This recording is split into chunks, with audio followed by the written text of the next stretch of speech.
Hi hello welcome to Rudra news. ఒక భయంకరమైన వార్త ప్రపంచాన్ని వణికిస్తోంది. గంటకు 60,000 కిలోమీటర్ల వేగంతో ఒక భారీ ఉల్క భూమి వైపు దూసుకువస్తోంది. ఈ ఉల్క అంత శక్తివంతమైనదా అంటే ఒక పెద్ద నగరాన్ని క్షణాల్లో నాశనం చేసేస్తోంది. ఈ ఉల్కకి 2024 YR4 అని పేరు పెట్టారు. ప్రపంచ వ్యాప్తంగా ఉన్న అంతరిక్ష పరిశోధన సంస్థలన్నీ ఈ ఉల్క గురించి ఆందోళన చెందుతున్నాయి. ఈ ఉల్క ఎక్కడ పడే అవకాశం ఉందో అంచనా వేసే పనిలో నాసా శాస్త్రవేత్తలు నిమగ్నమయ్యారు. ఈ ఉల్క భూమిని నాశనం చేయగలదా? భూమిని ఢీకొట్టబోతున్న గ్రహశకలం గురించి ఇప్పుడు తెలుసుకుందాం.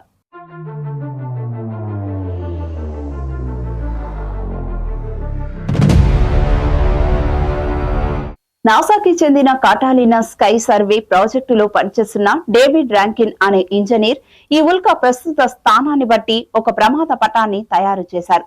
ఆ పటం ప్రకారం ఈ ఉల్క ప్రభావం భారతదేశం మీద కూడా పడే అవకాశం ఉందని తేలింది. 2032లో ఈ 2024 YR4 ఉల్క నిజంగానే భూమిని ఢీకొడితే ఉత్తర దక్షిణ అమెరికా నుంచి పసిఫిక్ మహాసముద్రం, ఆఫ్రికా ఖండంలోని కొన్ని ప్రాంతాలు, ఆసియా ఖండంలోని కొన్ని ప్రాంతాల మీదుగా ఒక సన్నని బెల్ట్ లాగా దాని ప్రభావం ఉంటుంది.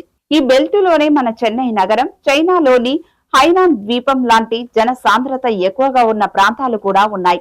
డిసెంబర్ 22, 2032న ఈ ఉల్క భూమిని ఢీకొట్టే అవకాశం ఉందని నాసా అంచనా. ప్రస్తుతానికి ఆ అవకాశం 48లో ఒక వంతుగా ఉంది.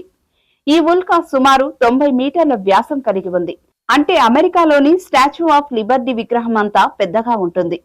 ఈ ఉల్క పడే అవకాశం ఉన్న ప్రాంతాల్లో ఎక్కువ భాగం సముద్రమే అయినప్పటికీ జనవాస ప్రాంతాల్లో ఎక్కడైనా పడితే మాత్రం భారీ విధ్వంసం తప్పదని శాస్త్రవేత్తలు హెచ్చరిస్తున్నారు. ఈ ఉల్క ప్రభావం 500 అణుబాంబులకు సమానం అంటేనే దాని శక్తిని అర్థం చేసుకోవచ్చు.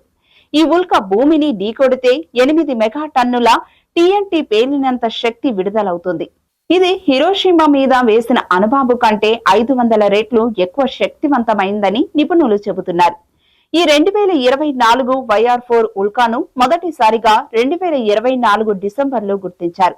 అప్పటి నుంచి నాసా, యూరోపియన్ స్పేస్ ఏజెన్సీలు దీన్ని ఎంతో ప్రమాదకరమైనదిగా గుర్తించి ప్రత్యేక దృష్టి సారించారు.